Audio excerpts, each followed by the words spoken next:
Hello YouTubers. So today I wanted to do a video to show you how to assemble the SAWSTOP.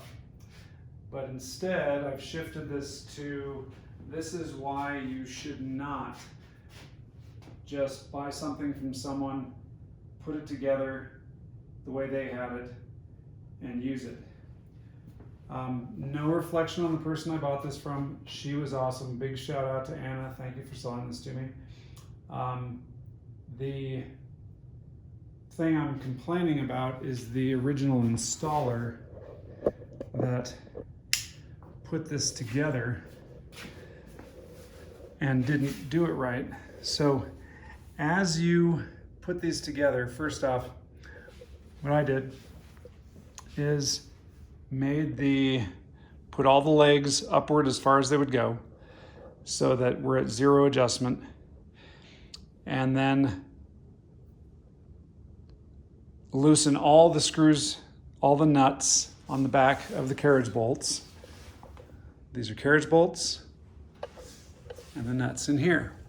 Now, what the original installer did, it looks like two people did this or they just didn't care, is they put some of the washers together correctly. It's supposed to be flat washer, lock washer, nut.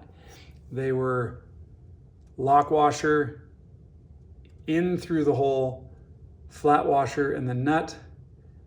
It doesn't say it could not have failed, but when you're putting together a piece of machinery that's so,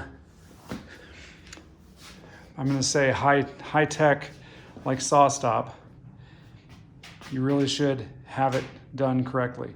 So what I did, loosened all of them so it's all shaky, and they're all going to have new biting points now. I put in bolts like other videos show to make sure the holes are lined up. And now take an impact and tighten down the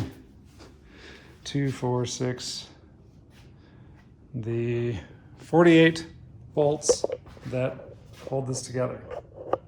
So if I can edit this correctly later, you might not have to watch all these 48 bolts going together. So here we go.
There you have it.